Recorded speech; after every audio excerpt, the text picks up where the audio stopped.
कि नहे जीजा भूखे छाछा लाई देव मोहन गहबरा साली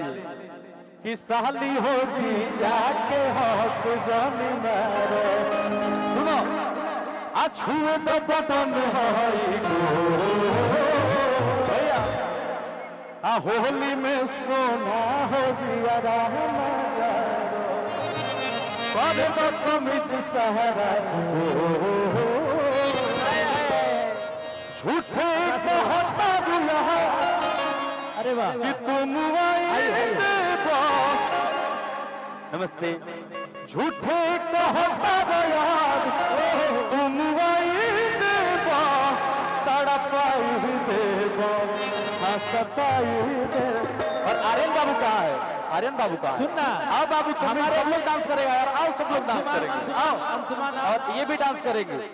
सब लोग डांस कर जाओ यार कि नहाए जीजा झूठे छाछा लाई देवा मन का बाड़ा देवा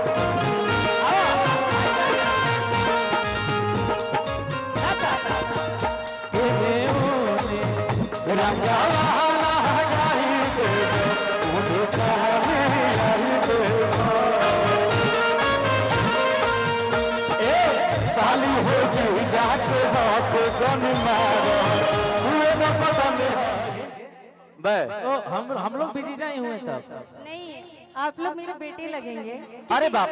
क्योंकि आपके पापा जी मेरे जीजा लगते हैं बहुत उनको मानते भी हैं ओहो ऐसे तो विवेक बाबा हमार नाती राजा भैया ठीक बा माता श्री हम मान गए नहीं लेकिन राजा भैया तो यहाँ के जो हमने के बेटा लगे तो माई संगे कैसे मने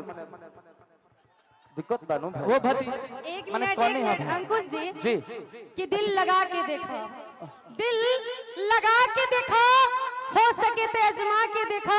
तोहरा नहीं खे विश्वास ही करे जा तहे चुटकी भजहर खिया के तो देखो अरे बाप रे बाप क्योंकि हम सब आर्टिस्टों के लिए सब जायज है का भाई लोग तनी जोरदार भैया ये तो आके माहौल गरम कर दिली यार इनको खातिर कुछ कह दी का हम कह दी भाई का कही कि इनका कुछ बुझातो ना बा इनका इन्हें बेधता इन्हें दुखातो ना बा का कही कि इनका कुछ बुझातो ना बा इन्हें बेधता इन्हें दुखातो ना बा इन्हें लहकता इन्हें धुआतो ना बा का कही कि इनका कुछ बुझातो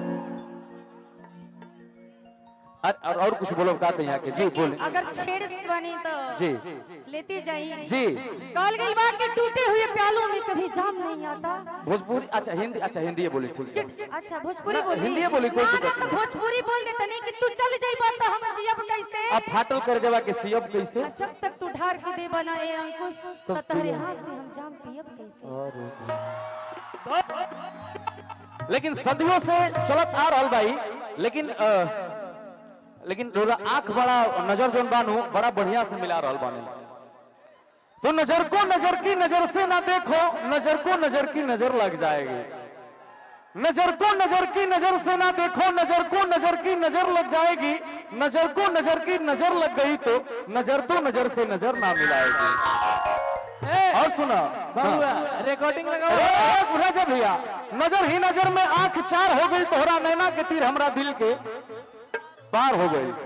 नजर ही नजर में आंख चार हो गई तोहरा नैना के तीर हमरा दिल के पार हो गई इतना जिस्म हमारा हमेशा हमरे रही लेकिन दिल से धड़कन भी निकल के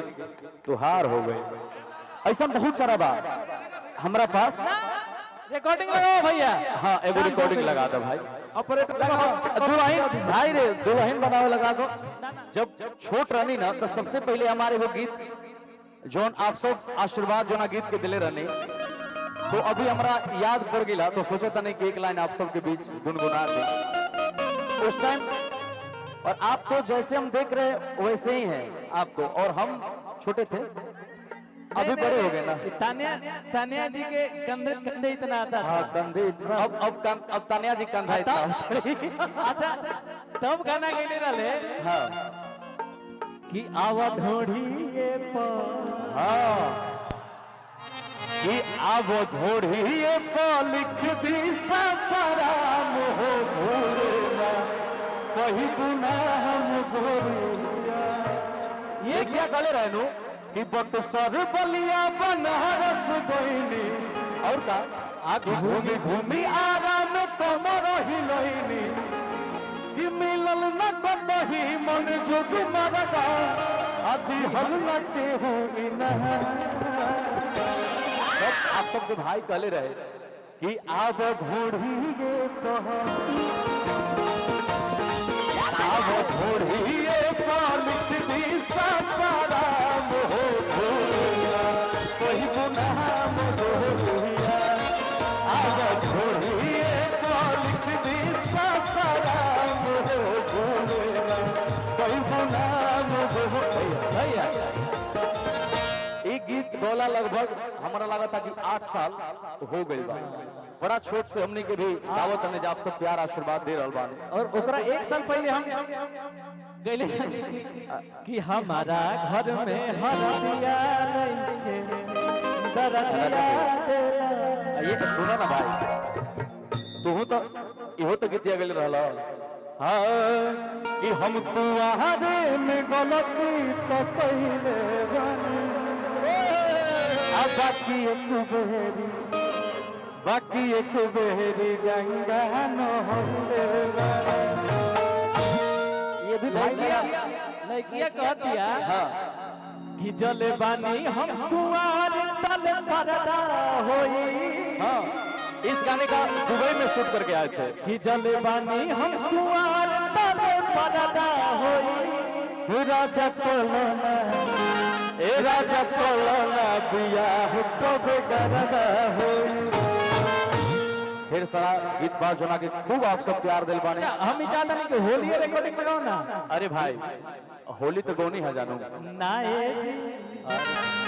इसको चढ़ गया है भाई यही बजेगा गईले हम बनी चढ़ल वहीं करा नहीं जीजा। हालांकि चढ़ल तो हमरो बा भैया वो हम कुछ काम करता नहीं तो आ जाता ऐसा।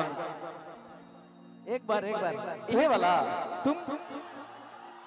तो रुको जा ऐसे ना। अब सुनो कैसे हुई भाई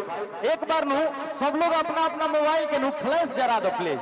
सब लोग अपने अपने मोबाइल का फ्लैश ऑन कर दीजिए टॉर्च मार दीजिए एक बार। अब तनी एक बार यादगार हो जाओ यार थोड़ा अच्छा लगे हमने के। राजा भैया खड़ा होकर ना